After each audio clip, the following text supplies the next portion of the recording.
رہتا ہے, ایک ساؤتھ کشمیر کا ایسا علاقہ ہے جو ہمیشہ ڈسٹرب رہتا ہے, تو ڈسٹربنس کبھی آپ کی ایجوکیشن پہ ہوئی, آپ کی ایجوکیشن اس سے متاثر کچھ ہوئی؟ جی بالکل متاثر, کیا بہت متاثر ہوئی. اگر میں ترال کی بات کروں تو یہاں کے جو بچے ہیں بہت ٹیلنٹڈ ہیں, بہت جینیس بچے ہیں یہاں پر, لیکن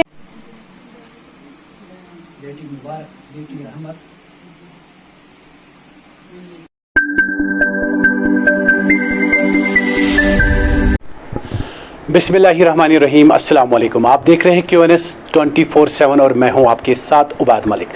ناظرین کرام, آپ کو یاد ہی ہوگا کچھ سمے پہلے وادی کے اسٹوڈنٹس نے اپنا جتنے 82 اسٹوڈنٹس نے گولڈ میڈل لیا تھا. آئے دن ہم دیکھتے ہیں کشمیر کے اسٹوڈنٹس کسی سے کم نہیں, اور وہ انہوں نے کارنامہ کر کے دکھایا. آج ہم آئے, ہماری ٹیم پہنچی ہے ترال کے ڈاڈسر علاقے میں, جہاں پہ جو میری خاص مہمان ہے خنسا حسینہ ثنا ان کا نام ہے, جنہوں نے گولڈ میڈل لیا الیکٹریکل انجینئرنگ میں, انہوں نے ٹاپ کیا ہے. اور آئے دن ہم دیکھتے ہیں وادی کشمیر کے اسٹوڈنٹ جو آئے دن اپنا نام روشن کرتے ہیں, اور بخوبی یہ ہم اس چیز سے بالکل واقف ہے کہ ہمارے اسٹوڈنٹ, ہماری بیٹیاں, ہمارے بچے کسی سے بھی کم نہیں ہیں. یہ کارنامہ کر کے دکھایا ڈاڈسر کی ایک معصوم سی بچی نے, جو آج میرے پروگرام میں میری اسپیشل گیسٹ ہے. آج کی بات ہوگی ان کے ساتھ. سب سے پہلے خیر مقدم ہے آپ کا QNS. شکریہ شکریہ. تو جانتے ہیں آپ کے بارے میں, سفر کیسا شروع ہو گیا, کیسے آپ نے کیا. سب سے پہلے یہ بتائیے ہمارے ویورز کو, آپ کی پڑھائی کہاں سے شروع ہوئی, اور آپ نے کہاں سے یہ دماغ میں لایا کہ کہاں سے پڑھائی شروع ہوئی, اور کیسے آپ کے دماغ میں آیا کہ مجھے یہاں تک جانا ہے. اعوذ باللہ من الشیطان الرجیم, بسم اللہ الرحمن الرحیم. سب سے پہلے میں اللہ تعالیٰ کی بہت شکر گزار ہوں, جن کی توفیق کی وجہ سے آج جو ہے میں نے یہ مقام پایا ہے, یہ عزت پائی ہے. جو میری بیسک پڑھائی ہے وہ میرے اپنے ہی گاؤں ڈاڈسر ترال میں ہوئی ہے. نرسری سے لے کر 10th تک میں نے اپنے ہی گاؤں میں پڑھا ہے, لوکل اسکول میں. اس کے بعد جو ہے 10th اور 12th میں نے government higher secondary school Dadsar Tral اپنے ہی گاؤں میں. 12th کے بعد جو ہے میں نے جو ہے کامن انٹرنس ٹیسٹ دیا تھا, جہاں سے جو میری سلیکشن ہے انجینئرنگ میں ہو گئی تھی, electrical engineering SSM college of engineering Parihaspora Pattan. جو میرا بیچ تھا وہ 2016 تھا, جو حال ہی میں 2021 میں میرا رزلٹ نکلا, جس میں نے جو ہے اپنا جو بیچ ٹاپ کیا تھا.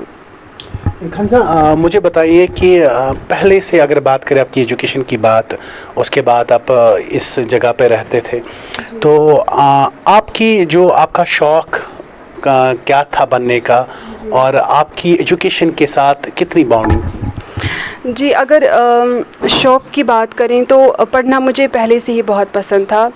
6th 7th کے بعد جو ہے مجھے پڑھائی کے ساتھ محبت جیسے ہو گئی تھی, مجھے اچھا لگتا تھا پڑھنا. تو میں گاؤں میں ہی ادھر ہی جہاں میں رہتی ہوں, تو وہاں پہ اتنا ایکسپوجر نہیں تھا پہلے پڑھائی کا, کیسے پڑھنا ہے, کیسے آگے بڑھنا ہے. خاص کر اگر میں لڑکیوں کی بات کروں گی تو لڑکیاں بہت پڑھتی تھیں, لیکن اتنا زیادہ نہیں پڑھتی تھیں. پھر اس کے بعد جو ہے 6th میں نے الوہا جوائن کیا, الوہا JNK. تو وہاں پہ مجھے ایکسپوجر اچھا خاصا ملا, تو مجھے لگا کہ جو گاؤں کے بچے ہیں تو وہ بھی کسی سے کم نہیں ہیں, وہ بھی سارے جو آرٹس ہیں ان کو فائٹ کر سکتے ہیں, آگے بڑھ سکتے ہیں. تو الوہا میں مجھے بہت ایکسپوجر ملا. وہاں پہ جو اسٹیٹ لیولس کنڈکٹ کرتے تھے میں پارٹیسپیٹ کرتی تھی, چاہے کبھی فیل بھی ہوتی تھی, لیکن کانسٹنٹلی میں پارٹیسپیٹ کرتی تھی. پھر نیشنل لیول میں بھی میں نے پارٹیسپیٹ کیا ہے اور ونر بھی رہی ہوں. تو وہاں سے مجھے ایک چیز لگی کہ نہیں, ہم بھی کچھ کر سکتے ہیں, ہم بھی پڑھ سکتے ہیں. ہم بھی جو سبجیکٹس ہیں جو یہاں لڑکیوں کے لیے بولتے تھے کہ لڑکیاں نہیں پڑھ سکتی ہیں, فزکس, میتھمیٹکس, کیمسٹری, تو مجھے لگا کہ نہیں, ہم بھی پڑھ سکتے ہیں, ہم بھی ان فیلڈس میں آگے بڑھ سکتے ہیں. تو آپ کی آگے بڑھنے سے پہلے ایک اور آف دا کیمرہ ہم نے بات کی تھی, آپ کی بڑی بہن آپ کے خاندان میں پہلی لڑکی ہے, ڈاکٹر بنی. تو شاید آپ کے خاندان میں جیسے سننے میں آیا کہ بیٹیوں کو تھوڑا ترجیح کم ملتی تھی پڑھائی کے بارے میں, تو آپ ہی کے گھر سے شروعات ہوئی. اصل میں بات کروں گی ترجیح کی بات نہیں ہے, بس ایکسپوجر کم تھا. یہ مائنڈ سیٹ بن گیا تھا لوگوں میں کہ جو ہے لڑکیاں جو ہے وہ نہیں پڑھ سکتی ہیں,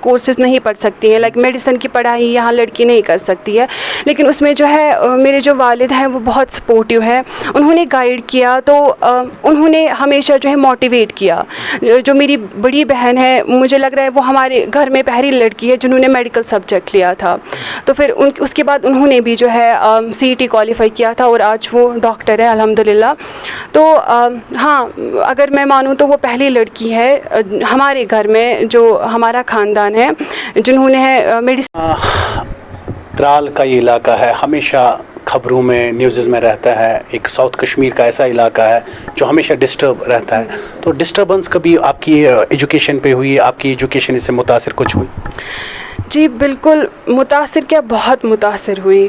اگر میں ترال کی بات کروں تو یہاں کے جو بچے ہیں بہت ٹیلنٹڈ ہیں, بہت جینیس بچے ہیں یہاں پر, لیکن یہ ایک ورسٹ ہٹ ایریا ہے.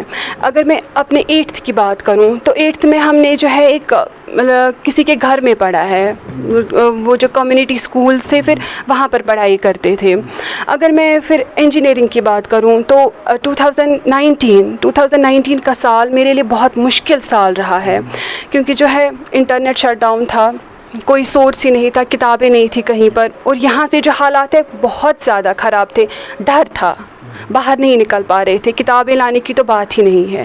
تو وہ سال بہت مشکل رہا ہے. یہاں کے جب بچوں کی اگر میں بات کروں تو وہ بہت آگے بڑھ سکتے ہیں, بہت اچھا پڑھ سکتے ہیں, لیکن حالات کی وجہ سے میں نہیں کہوں گی کہ سارے بچے, بہت مطلب کچھ لوگ جو ہے, کچھ بچے جو وہ آگے بڑھ رہے ہیں, لیکن بہت ساری فیملیز جو ہیں وہ افیکٹڈ ہیں, بہت افیکٹڈ, ورسٹ افیکٹڈ ہے, بہت برے طریقے سے افیکٹڈ ہے. وہ مکھنزا بات کرتے ہیں ایک بار پھر آپ کے گولڈ میڈل کی, کیونکہ ٹاپ آپ نے کیا ہے اور گولڈ میڈل آپ کو ملا ہے. تھوڑا سا یہ ہمارے ویورز کو بتائیے, یہ کیسے ہوا اور کب آپ کو پتہ چلا؟ جی یہ پہلے ہی میرا 2021 میں رزلٹ نکلا تھا, تو تب میں نے ٹاپ کیا تھا, تب مجھے پتہ چلی کہ میں نے اپنے بیچ میں جو ہے ٹاپ کیا ہے, لیکن الیکٹریکل انجینئرنگ میں نے ٹاپ کیا.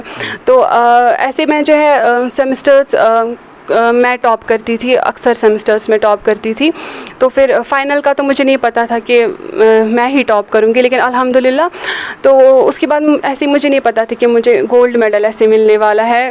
تو اللہ کا شکر ہے کہ ایسے پھر مجھے فون کیا کالج والوں نے کہ آپ گولڈ میڈلسٹ ہو, آپ سلیکٹڈ ہو, ایسے آپ کا نام ہے. تو اللہ کا شکر, میں بس اللہ کا شکر کرتی ہوں, بس انہی کی وجہ سے یہ ہوا ہے تو کہ مجھے گولڈ میڈل ملا. ایسے میں نے سوچا نہیں تھا کہ میں گولڈ میڈلسٹ ہوں گی. اب آپ کو گولڈ میڈل ملا, تو آپ سب سے زیادہ رول ماڈل کس کو مانتے ہیں اپنی لائف میں؟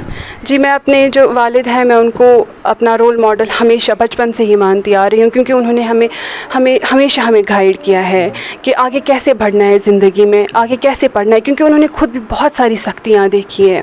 تو انہوں نے ہمیں سکھایا ہے کہ آپ کبھی یہ نہ سوچو کہ جو لائف ہوگی وہ بٹر کی طرح ہوگی, بہت مشکل ہے زندگی. آپ کبھی آپ کو جو ہے مشکلات آتی رہیں گی لائف میں, ان کے ساتھ لڑنا ہے, ان کے ساتھ فائٹ کرنا ہے. تو میرے جو والد ہیں وہ میرے رول ماڈل ہیں, انہوں نے مجھے سکھایا ہے کیسے چلنا کیسے ہے. یہ گولڈ میڈل تک کا سفر کیسا رہا؟ کتنی مشکلیں, کتنے ہرڈلز, کتنی پرابلمس آپ نے دیکھی؟ پرابلمس میں پرابلمس کی بات میں اگر کروں تو اللہ تعالیٰ فرماتے ہیں کہ لقد خلقنا الانسان فی کبد, کیونکہ میں نے جو انسان ہے میں نے اس کو اسٹرگل کرنے کے لیے پیدا کیا ہے. جو ہم سب کی زندگی ایک طریقے سے مشکل ہوتی ہے, دوسرے کی دوسرے طریقے سے مشکل ہے. کچھ ہی لکی پرسنس ہوتے ہیں جن کی لائف جو ہے اسموتھ ہوتی ہے. تو اگر میں آج تک کی بات کروں تو اپس بھی آتے رہے, ڈاؤنس بھی آتے رہے, میں نے فیلیئرس بھی دیکھے ہیں, خطرناک طریقے سے میں فیل بھی ہوئی ہوں. تو لیکن کچھ ٹائم میں ڈپریس بھی تھی کہ یہ کیا ہو رہا ہے, میرے ساتھ کچھ صحیح نہیں ہو رہا ہے. لیکن پھر ایک ٹائم آ گیا کہ جب میں نے جو ہے چیزوں کو ایکسیپٹ کرنا سیکھ لیا. میں نہیں کہہ رہی ہوں کہ جو میری آج میری جو اچیومنٹ ہے, میں نے گولڈ میڈل لیا, میں نے کچھ جو ہے کوئی بڑا کام کیا ہے, میں یہ نہیں کہہ رہی ہوں. لیکن بس اس چیز سے مجھے جو ہے اللہ تعالیٰ پہ مجھے جو بھروسہ ہے وہ مجھے پختہ ہو گیا. کیونکہ میں جو کہتی تھی کہ لائف میں کہ نہیں میرے ساتھ یہ چیز صحیح نہیں ہو رہی ہے, ہے, شاید اللہ تعالیٰ نے مجھے کسی غلط جگہ رکھا ہے. تو اس چیز سے جو ہے مجھے یہ لگا کہ جو اللہ تعالیٰ ہمارے ساتھ کرتے ہیں, جو ہماری جو قسمت میں انہوں نے لکھا ہوتا ہے, ایٹ ٹائمز ہمیں لگتا ہے کہ یہ ہمارے لیے صحیح نہیں ہے, بلکہ وہ ہمارے لیے بہت اچھا ہوتا ہے. بس کیا کرنا چاہیے ایک انسان کو کہ جو بھی کوئی چیز, جو بھی اس کو کام دیں گے اس کو آنیسٹلی کریں, دل لگا کر وہ کام کرے. کوئی بھی مطلب کام اگر آپ کو دیں گے اللہ تعالیٰ, اگر آپ کو مطلب کوئی بھی مطلب فیلڈ دیں گے کرنے کے لیے کہ آپ چلو آپ کے لیے میں نے یہ فیلڈ رکھا ہے, فار ایگزامپل میرے لیے الیکٹریکل انجینئرنگ ہے, تو میں سوچتی تھی شاید میرے لیے یہ فیلڈ صحیح نہیں ہے, یہ میرے لیے ٹھیک نہیں ہے, لیکن انسان کے لیے پھر وہی بہتر ہوتا ہے. بس آنیسٹلی انسان کو کام کرنا ہے, ڈٹرمنیشن کے ساتھ کام کرنا ہے, پازیٹیو کرنا ہے, من لگا کے کام کرنا ہے, وہ چاہے چھوٹا کام ہوگا یا بڑا کام ہوگا. خنسا آگے بڑھتے ہیں, کبھی آپ نے سوچا تھا آپ کو گولڈ میڈل ملے گا؟ جی بالکل بھی نہیں, میں نے کبھی نہیں سوچا تھا ایسے مجھے گولڈ میڈل ملے گا, کبھی بھی, نیور. تو جب آپ کو گولڈ میڈل ملا تو ریئیکشن کیسا تھا آپ کا؟ سب سے پہلے میں نے اللہ تعالیٰ کا شکریہ ادا کیا جنہوں نے مجھے اس لائق سمجھا کہ اتنی عزت افزائی مجھے ہوئی, سب نے مجھے اتنا پیار دیا, انکریج کیا. تو یہ سب اللہ تعالیٰ کا فضل و کرم ہے, میں مانتی ہوں. تو جو میری ریئیکشن تھی تو ان کا دیا ہوا تھا, تو انہی کو تو شکر ادا کرنا چاہیے تھا نا. اس کے بعد جو ہے میں نے یہ خوشی اپنے والد کے ساتھ شیئر کی, اس کے بعد اپنے گھر والوں کے ساتھ, اپنے بھائی بہنوں کے ساتھ, پھر اپنے ریلیٹیوز کے ساتھ. آپ نے فالو کس کو کیا لائف میں, اگر بات کریں آگے بڑھنے کی, سب سے زیادہ جس کو آپ نے فالو کیا, جس کو آپ مانتے ہیں لائف میں, وہ کون ہے؟ جیسے میں نے پہلے ہی کہا کہ جو ہے میں نے جو ہے اپنے جو ہے والد کو فالو کیا. اگر میں ایسے رول ماڈل کی بات کروں, جو ہر ایک انسان کی ہوتی ہے اس کا پاتھ ڈفرینٹ ہوتا ہے. اگر میں کوئی جو ہے مطلب دو انسان وہ سیم نہیں ہوتے ہیں, ٹھیک, لیکن کسی کی غلطیوں سے انسان سیکھنا چاہیے, کسی کی اسٹرگل سے انسان سیکھنا چاہیے. تو وہاں سے جو ہے انسان وہ چیزیں لے جو اس کے لیے خود کے لیے فائدے مند ہو, ورنہ جو پاتھ ہوتا ہے وہ سب کا ڈفرینٹ ہوتا ہے, سب کا الگ الگ پاتھ ہوتا ہے. بالکل آپ کی بات سمجھ گئے. خنسا مجھے یہ بتائیے کہ کل کے ٹائم میں آپ آفیسر بنے یا کچھ بھی بنے, تو ابھی آپ ڈاڈسر کے ایک چھوٹے استرال کے ایک چھوٹے سے گاؤں میں ڈاڈسر میں رہتے ہیں, تو اس گاؤں کو آپ ٹاٹا بائی بائی کب کرو گے اگر آپ کچھ آفیسر بنے؟ بالکل بھی نہیں, مجھے اپنا گاؤں بہت اچھا لگتا ہے, یہاں کے لوگ بہت اچھے ہیں, وہ مجھے بیٹی کی طرح سب لوگ پیار کرتے ہیں, بہت پیار دیتے ہیں, بچپن سے ہی مجھے بہت بہت پیار دیا ہے یہاں کے گاؤں. کچھ بھی آپ بنو, گاؤں چھوڑ کے نہیں جانا؟ بالکل بھی نہیں, ویسی کوئی بات ہی نہیں. میں یہاں کے بچوں کو پڑھانا چاہتی ہوں, جیسے میں نے آپ کو اس سے پہلے بھی کہا کہ میں 5th سے لے کر 10th تک کے بچوں کو پڑھانا چاہتی ہوں. جو سبجیکٹس ان کو مشکل لگتے ہیں لائک میتھمیٹکس, فزکس, کیمسٹری, میں ان کو وہ سبجیکٹس پڑھانا چاہتی ہوں. خنسا آپ کو کیا لگتا ہے سب سے اگر آپ کچھ بنتے ہیں تو سب سے امپورٹنٹ کام کون سا ہے گاؤں میں جو آپ کرنا چاہیں گے؟ جو ہے یہاں کے جو ہے مجھے لگ رہا ہے کہ جو فاؤنڈیشن ہوتی ہے کسی بھی سوسائٹی کی, وہ اس کے بچے ہوتے ہیں, تو میں یہاں کے بچوں کو پڑھانا چاہتی ہوں. جی خنسا, جاتے جاتے ہمارے آڈینس کے لیے, ہمارے ویورز کے لیے جو آپ کو ابھی لوگ بہت سارے دیکھ رہے ہیں, تو ان کے لیے ایک میسج آ دیجیے. ان کے لیے بس میسیج یہ ہے کہ پڑھائی کی بات تو میں نہیں کروں گی, کیونکہ ہر ایک کا جو میں نے کہا کہ پاتھ الگ الگ ہوتا ہے. بس جو ہے کچھ چیزیں ہیں لائف میں, آپ کو جو ہے فیلیئرس آتے رہیں گے, لیکن ان سے سیکھنا ہے, ہمت نہیں ہارنی ہے.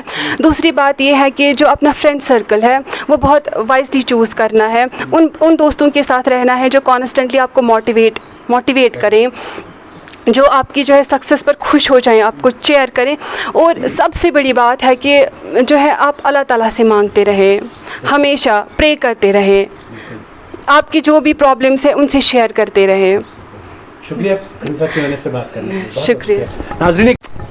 ناظرین کرام, یہ تھی ہمارے ساتھ آج کی مہمان خنسا, جن کا تعلق ساؤتھ کشمیر کے ترال کے علاقے ایک چھوٹے سے گاؤں سے ہے, جس گاؤں کا نام ہے ڈاڈسر.